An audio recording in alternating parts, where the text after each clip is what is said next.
والسلام على من لا نبي بعد وعلى آله وأصحابه الذين أوفوا وحدا أما بعد فأعوذ بالله من الشيطان الرجيم بسم الله الرحمن الرحيم اهدنا الصراط المستقيم وقال النبي صلى الله عليه وسلم عليكم بسنتي وسنة الخلفاء الراشدين المهديين صدق الله العظيم وبلغنا رسوله النبي الكريم ونحن على ذلك لمن الشاهدين والشاكرين والحمد لله رب العالمين رب اشرح لي صدري ويسر لي امري واحلل عقدة من لساني يفقهوا قولي رب زدني علما وارزقني فهما اللهم صل على سيدنا ومولانا محمد وآله وصحبه وسلم كما تحب وترضى عدد ما تحب وترضى. انتہائی واجب الاحترام گرامی قدر سامعین و ناظرین، میری جو آج کی گفتگو کا موضوع ہے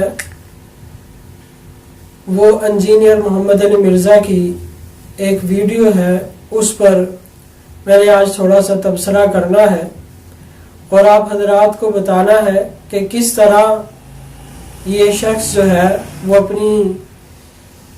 اپنے آپ کو یعنی مجتہد درجے کا سمجھتے ہوئے اور اپنے آپ کو بڑا صاحب علم سمجھتے ہوئے کس قدر فحش غلطیاں کرتا ہے. اس کا نمونہ آج کی اس ویڈیو میں آپ کو تھوڑا سا پتہ چلے گا اور کس طرح جو ہے وہ لوگوں کو گمراہ کر رہا ہے.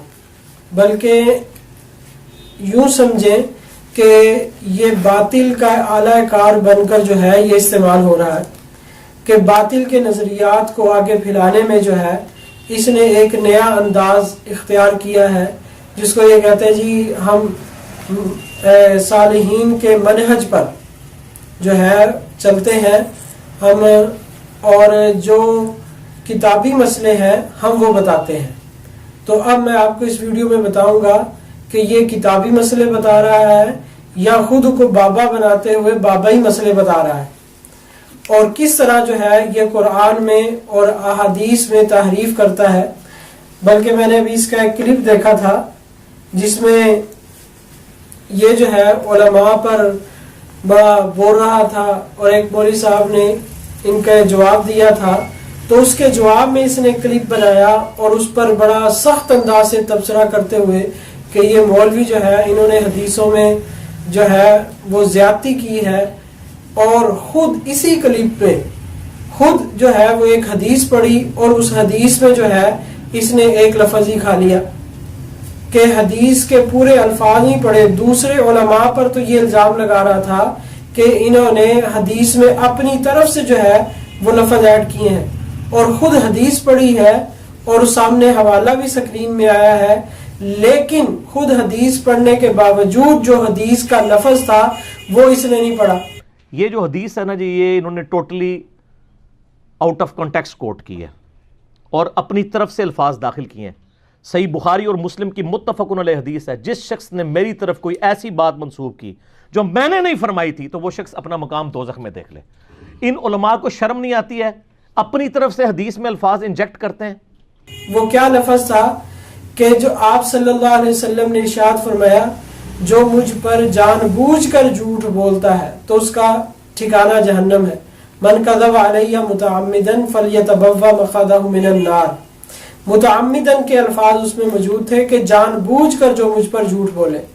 تو اس نے جو ہے یہ جان بوجھ کے والے الفاظ ختم کر دیے اور یہ صرف الفاظ بیان کیے کہ جو نبی پاک صلی اللہ علیہ وسلم نے فرمایا کہ جو مجھ پر جھوٹ بولتا اس کا ٹھکانہ جہنم ہے.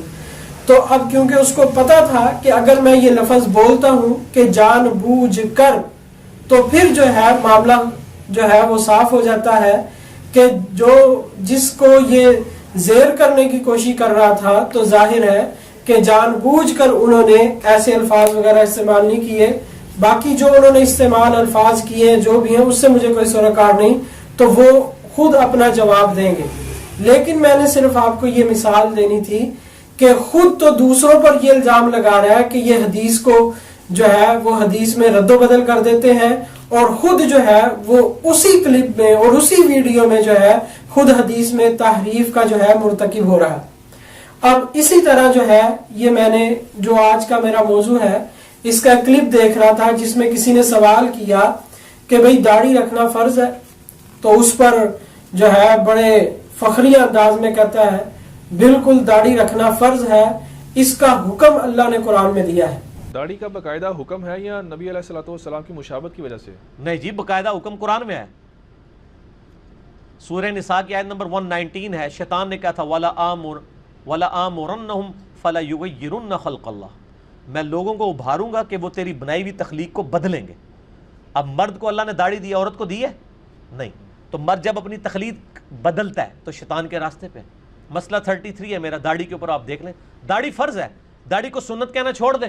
داڑھی رکھنے کا حکم قرآن میں موجود ہے، میں کہتا ہوں پورے قرآن میں سورہ الحمد سے لے کر والناس تک کہیں بھی قرآن میں داڑھی رکھنے کا حکم موجود نہیں ہے۔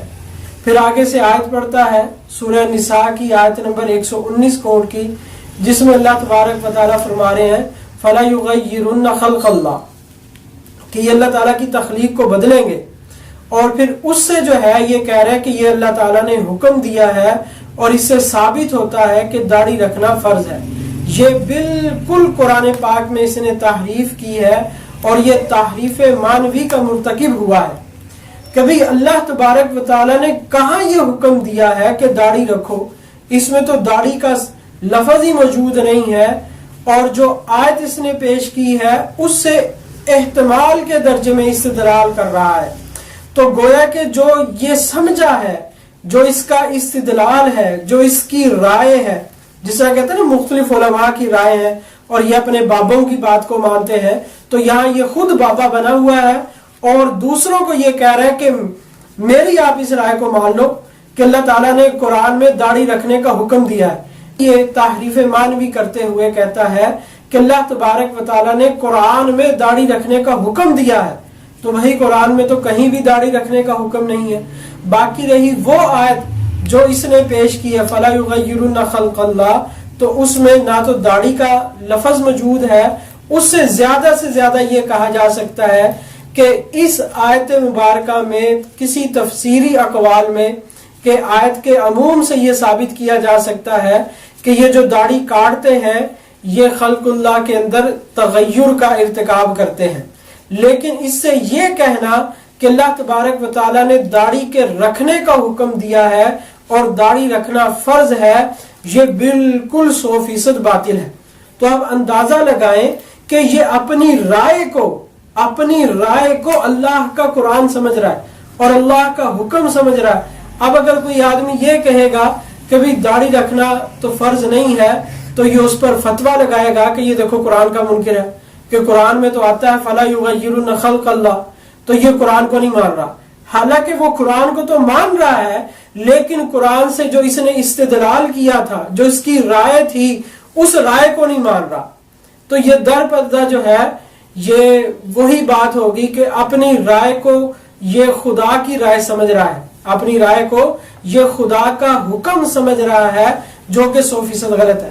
تو آپ اسی سے اندازہ لگا لیں کہ اس کی علمی حیثیت کیا ہے، کہ اس کو پتہ ہی نہیں ہے کہ کس چیز کو اللہ تعالیٰ کی طرف صراحتاً منسوب کرنا صحیح ہے اور کس چیز کو صراحتاً اللہ تعالیٰ کی طرف منسوب کرنا صحیح نہیں۔ ہاں یوں کہہ دیتا کہ بھی داڑھی میرے نزدیک فرض ہے، اور اس کی دلیل یہ ہے کہ اللہ تعالیٰ فرما رہے ہیں کہ یہ خلق اللہ کو جو ہے یہ تبدیل کریں گے، تو پھر اس پر بات کی جا سکتی تھی۔ ایک بات تو اس کی یہ نوٹ کر لیں کہ یہ اس نے بالکل قرآن پر صریح جھوٹ بولا ہے، اور دوسری بات اس میں اس نے اور بہت ساری باتیں کی جس میں اہل تشیع کو اور اہل روافظ کو جو ہے اس نے خوش کیا ہے۔ اس میں کہتا ہے کہ داڑھی رکھنا تو فرض ہے، لیکن داڑھی کی مقدار کتنی مقدار فرض ہے؟ تو کسی ساتھی کی طرف اشارہ کرتا ہے کہ جس طرح یہ دیکھیں انہوں نے رکھی ہوئی ہے، یا کہتا ہے کہ جس طرح شیو تھوڑی سی شیو بڑی ہوئی ہو تو وہ بھی داڑھی ہے، اگر شیو بڑی ہوئی ہو تو فرض ادا ہو جائے گا۔ استغفر اللہ معاذ اللہ۔ داڑھی مرد کے لیے رکھنا فرض ہے، اور اتنی داڑھی جس کو عرف عام میں داڑھی کہا جا سکے۔ مٹھی رکھیں گے، جو میری تو مٹھی سے بھی زیادہ ہے، میں نہیں کاٹتا، مٹھی رکھیں تو سنت موقدہ پہ عمل ہوگا. اگر آپ تھوڑی تھوڑی داڑھی رکھ لیتے ہیں, جس طرح آپ کی شیپ, جس طرح ان کی بھائی کی بڑی ہوئی ہے, ان کی بڑی ہوئی ہے, بس ٹھیک ہے, فرض ادا ہو گیا, کیونکہ ان کو کوئی یہ نہیں کہے گا عورت کا چہرہ ہے. داڑھی تو صاف نہیں ہے نا, تھوڑی سی داڑھی آ گئی کافی ہے. مٹھی رکھیں افضل ہے, سنت ہے. لیکن شیطان کی مخالفت ہو جائے گی جب آپ شیو کرنا چھوڑ دیں گے. ٹھیک ہو. تو اب یہ جو بندہ کہہ رہا ہے کہ جی ہم قرآن حدیث کو سلف کے منہج پر جو ہے وہ سمجھتے ہیں, تو اب مجھے بتائیں کہ قرآن کی اس آیت کے تحت نبی پاک صلی اللہ علیہ وسلم کی حدیث پیش کرے, صحابہ کے اقوال پیش کرے کہ جس کی شیپ بڑی ہوئی ہو تو وہ جو ہے وہ داڑھی رکھنے کے حکم میں آ جائے گا. تو اب یہ دیکھیں کہ یہ بندہ کس طرح جو ہے لوگوں کو گمراہ کر رہا ہے, اور لوگوں کو اس چیز کی گویا کہ ترغیب دی جا رہی ہے کہ بھئی اگر کوئی بندہ صرف شیو رکھ لیتا ہے تو وہ بھی فرضیت پر جو ہے عمل پورا ہو جاتا ہے. اور پھر یہ دیکھیں کتنی بڑی بات ہے اس نے کی. بالکل یہ اس کی بات جو ہے یہ 100% غلط ہے. اگر یہ اپنی بات پر کوئی دلیل قائم کر سکتا ہے تو میرا چیلنج ہے کہ اپنی دلیل کو پیش کرے کہ اگر شیو بڑی ہوئی ہو تو اس سے فرضیت ادا ہو جائے گی. تو اس پر جو ہے وہ قرآن کی آیت پیش کرے اور نبی پاک صلی اللہ علیہ وسلم کا فرمان پیش کرے, یا صحابہ کرام رضی اللہ عنہم اجمعین کا جو ہے وہ عمل پیش کرے. اور یاد رکھیں پوری تاریخ میں انبیاء علیہ الصلوۃ والسلام اور صحابہ کرام رضوان اللہ علیہم اجمعین سے یہ قطعاً ثابت نہیں ہے کہ انہوں نے اتنی داڑیاں رکھی ہوں جس کو ہم کہتے ہیں کہ شیو بڑی ہوئی ہو. اب پھر اس کے بعد یہ کہتا ہے کہ داڑھی جو ہے وہ ایک مٹھ داڑھی رکھنا جو ہے یہ سنت ہے, کہ اگر کوئی آدمی ایک مٹھ داڑھی رکھے تو یہ سنت ہے, اور اگر ایک مٹھ سے کم ہے جس طرح شیو بڑی ہوئی ہو تو یہ فرض ہے. تو اب اس کو چاہیے تھا کہ یہ اس کا سنت ہونا بھی جو ہے وہ حدیث سے ثابت کرتا, اس کا سنت ہونا بھی حدیث سے ثابت کرتا. تو بہرحال اب میں آپ کو اس میں آپ کو یہ بات بتلاتا ہوں کہ اس کی یہ جو بات ہے کہ اگر ایک مٹھ سے کم داڑھی ہو یا شیو جو ہے وہ بڑی ہوئی ہو تو وہ آدمی جو ہے وہ گنہگار نہیں ہوگا اور وہ فرضیت پر عمل ہو جائے گا. اور دوسری بات اس نے یہ کہی کہ لوگوں کو یہ کہنا چھوڑ دو کہ داڑھی رکھنا سنت ہے. بھئی کون کہہ رہا ہے داڑھی رکھنا سنت ہے؟ بھئی یہ اصطلاحات نہیں سمجھتا یہ بندہ, فقہا کی اصطلاحات نہیں سمجھتا, جو کہتے ہیں کہ داڑھی رکھنا سنت ہے. مطلب یہ ہے کہ داڑھی تو واجب ہے, تمام فقہا کے نزدیک جو ہے وہ داڑھی رکھنا یہ واجب ہے, لیکن اس کا وجوب سنت سے ثابت ہے. داڑھی کا وجوب سنت سے ثابت ہے, قرآن سے ثابت نہیں ہے. اس لیے کہتے ہیں کہ داڑھی سنت ہے کہ اس کا وجوب جو ہے وہ سنت سے ثابت ہے, قرآن سے اس کا وجوب ثابت نہیں ہے. چاہے جائے کہ قرآن سے مرزا صاحب جو ہے وہ اس کی فرضیت کو ثابت کر رہے ہیں, جو کہ بالکل باطل اور بالکل مردود ہے. تو داڑھی رکھنا جو ہے وہ سنت اس اعتبار سے کہتے ہیں کہ داڑھی کا وجوب جو ہے وہ سنت سے ثابت ہے. اور داڑھی کا وجوب کتنا ثابت ہے؟ شیو بڑھانے کو داڑھی نہیں کہتے مرزا صاحب, شیو بڑھانے کو داڑھی نہیں کہتے, بلکہ داڑھی بڑھانے کا جو معنی, جو سلف صالحین کا منہج جو ہے وہ کیا ہے. اب اس میں یاد رکھیں نبی پاک صلی اللہ تعالی علیہ وسلم نے داڑھی کے بڑھانے کا حکم فرمایا ہے. بخاری میں, مسلم میں اور دیگر احادیث کی کتابوں میں یہ داڑھی رکھنے کا حکم موجود ہے, جس میں امام نووی رحمۃ اللہ علیہ فرماتے ہیں کہ تقریباً 5 الفاظ آئے ہیں. کتنے الفاظ آئے ہیں؟ 5 الفاظ آئے ہیں. ان میں 4 لفظ تو بخاری اور مسلم میں موجود ہے جن میں داڑھی کے بڑھائے جانے کا جو ہے وہ حکم دیا گیا ہے. وہ کون کون سے الفاظ ہیں؟ ان میں ایک لفظ آتا ہے وفر اللحا. وفر اللحا, لحا پڑھ سکتے ہیں اس کو, اور لحا بھی پڑھ سکتے ہیں, یہ لحیہ کی جمع ہے. دونوں طرح اس کا التلفظ کیا جا سکتا ہے. یہ صحیح بخاری شریف کی حدیث نمبر 5892 ہے. صحیح بخاری حدیث نمبر 5892. صحیح بخاری میں وفر اللحا کہ داڑھیوں کو بڑھاؤ, داڑھیوں کو بڑھاؤ. اسی طرح جو ہے صحیح بخاری کی حدیث نمبر, اس سے اگلی حدیث امام بخاری رحمۃ اللہ علیہ نے باب قائم کیا, باب اعفاء اللحا, کہ داڑھیوں کو بڑھانے کا حکم 5893 حدیث نمبر، جس کو آپ کہیں کہ نیشنل نمبرنگ کے مطابق، یہ جو دارالسلام سے چھپی ہے اس کی نمبرنگ کے مطابق جو ہے میں آپ کو بتا رہا ہوں. تو انہوں نے یہ دو الفاظ آگے وفر اللحا اور اعف اللحا، یہ بھی آگے لفظ، اور اسی طرح تھا اوف اللحا. یہ صحیح مسلم میں حدیث نمبر 259 یہ الفاظ آگے. اور اسی طرح سے اس سے اگر آپ اگلی حدیث دیکھیں اس پر بھی یہی نمبرنگ ہے 259 اس میں کیا الفاظ آتے ہیں؟ ارخو. اب یہ چار الفاظ جو ہے یہ بخاری اور مسلم سے میں نے پیش کر دیے اور اس کا میں نے حوالہ ریفرنس آپ کو دے دیا. وہ انشاءاللہ ہم سکرین پر بھی اس کو چلا دیں گے تاکہ آپ حضرات جو ہے اس کو دیکھ لیں. تو اب ان میں کیا حکم آیا؟ آپ صلی اللہ تعالی علیہ وسلم نے ارشاد فرمایا کہ داڑھیوں کو بڑھاؤ، داڑھیوں کو بڑھاؤ. امام نووی رحمت اللہ علیہ فرما رہے ہیں، یہ نووی میرے سامنے موجود ہے. امام نووی رحمت اللہ علیہ کیا فرماتے ہیں کہ آپ صلی اللہ تعالی علیہ وسلم نے یہ جو الفاظ بیان فرمائے ہیں، انہوں نے ایک اور لفظ بھی زائد کیا ہے، وہ بخاری اور مسلم میں موجود نہیں ہے. تو اس کا وہ معنی فرماتے ہیں معنیٰ کلھا ترکھا علی حالھا، کہ اس کا مطلب یہ ہے کہ اس کو اپنے حال پر چھوڑ دیا جائے، اس کو نہ کاٹا جائے، نہ اسرا پھرایا جائے، نہ کینچی سے اس کو کاٹا جائے.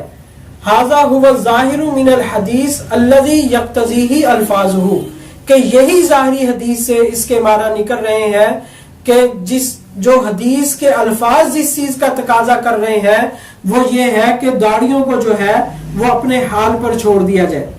اب اس میں آپ کو صالحین کا منہج بتاتا ہوں کہ ان احادیث کو نقل کرنے والے دو راوی ہیں. ایک راوی سیدنا عبداللہ بن عمر رضی اللہ تعالیٰ عنہ، یہ جو بخاری کی میں نے دونوں حدیثیں پیش کی یہ عبداللہ بن عمر رضی اللہ تعالیٰ عنہ سے ہے، اور اسی طرح مسلم میں بھی عبداللہ بن عمر رضی اللہ تعالیٰ عنہ سے ہے. اور یہ جو ہے ارخ اللحا، یہ صحیح مسلم کی 259 جو حدیث ہے یہ سیدنا ابو ہریرہ رضی اللہ تعالیٰ عنہ سے یہ روایت مروی ہے. تو دو صحابہ سے یہ چار حدیثیں مروی ہیں کہ آپ صلی اللہ علیہ وسلم نے ارشاد فرمایا کہ داڑھیوں کو بڑھاؤ. اب ظاہر بات یہ ہے کہ حدیث کا معنی جو ہے وہ سب سے زیادہ جو حدیث کے معنی کو جاننے والے ہیں وہ صحابہ کرام رضی اللہ عنہم اجمعین ہے، کہ جو اللہ کے نبی صلی اللہ علیہ وسلم سے احادیث کو سنتے اور پھر اللہ کے نبی صلی اللہ علیہ وسلم کا عمل بھی دیکھتے کہ آپ صلی اللہ علیہ وسلم کا عمل کیسا ہے، پھر اس کے مطابق صحابہ کرام رضی اللہ عنہم اجمعین جو ہے وہ اپنے عمل کو اختیار فرماتے. تو سیدنا عبداللہ بن عمر رضی اللہ تعالیٰ عنہ کا عمل اسی حدیث کے آگے لکھا ہے کہ جب وہ حج اور عمرہ کرتے تو اپنی داڑھی کو ایک مٹھ سے زائد جو ہوتی اس کو کاٹ دیتے تھے. یہ بخاری میں حج اور عمرے کی قید ہے، یہ قید جو ہے قید لازم نہیں اتفاقی ہے. حضرت عبداللہ بن عمر رضی اللہ تعالیٰ عنہ اس کے علاوہ بھی مصنف ابن ابی شیبہ میں وہ اس کا حوالہ، یہ اس کی جلد 6 ہے، صفحہ نمبر 108 اور 109.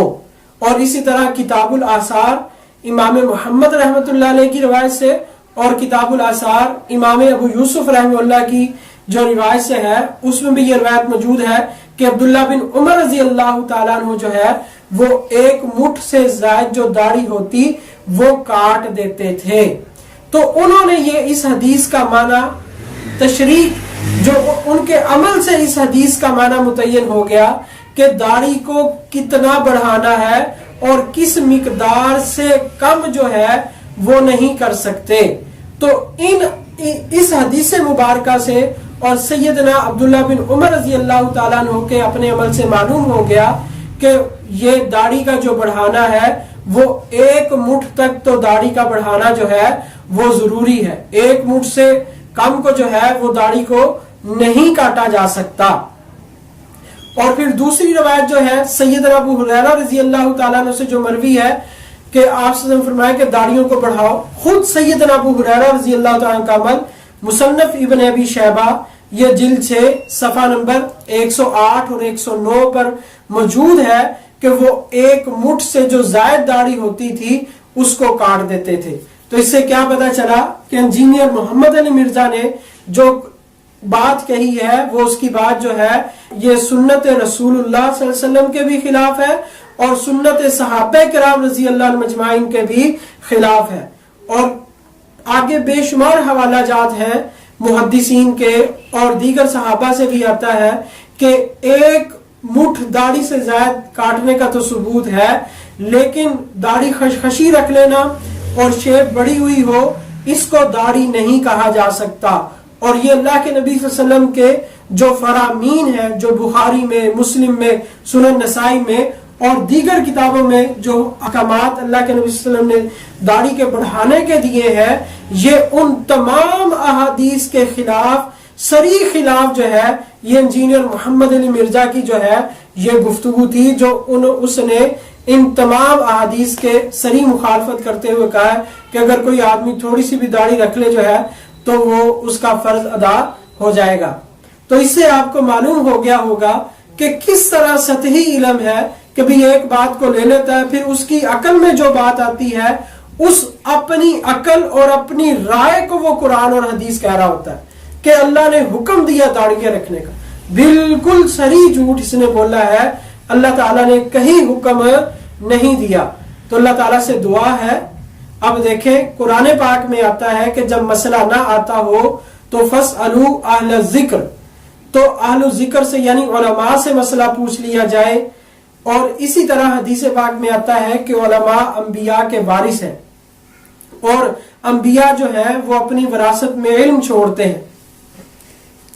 کہیں اللہ تعالیٰ نے نہیں فرمایا کہ وہی جو ہے میری وراثت اللہ کے نبی صلی اللہ علیہ وسلم نے فرمایا ہو یا اللہ تعالیٰ نے فرمایا ہو کہ جب مسئلہ درپیش آئے تو علماء کے پاس نہیں جانا، انجینئر کے پاس چلے جانا۔ بھئی یہ تو ہے ہی نہیں۔ بھئی جب دین سیکھنا ہے تو دین والوں سے سیکھا جائے گا۔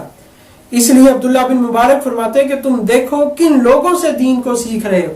امام بخاری رحمہ اللہ اور دیگر محدثین کرام جو ہے وہ حدیث کے لینے میں کس قدر محتاط تھے اور کن کن راویوں کی حدیث کو لیا جاتا ہے، کن کن راویوں کی حدیث کو نہیں لیا جاتا۔ یہ بھی آپ اگر دیکھیں گے تو اس میں قطعاً یہ گنجائش نہیں ہے کہ کسی انجینئر کی جو ہے بات پر اعتماد کر کے جو ہے اور اس پر اپنا عقیدہ بنا لیا جائے اور اس پر عمل کر لیا جائے۔ یہ جو ہے وہ فتنے کا ایک دروازہ ہے۔ اللہ تبارک و تعالیٰ سے دعا ہے اللہ تعالیٰ ہم سب کو نئے نئے گمراہ کن فتنوں سے بچنے کی توفیق عطا فرمائے اور اللہ تعالیٰ ہم سب کو کتاب و سنت پر سلف صالحین کے منہج کے مطابق عمل کرنے کی توفیق عطا فرمائے۔ وآخر دعوانا ان الحمدللہ رب العالمین۔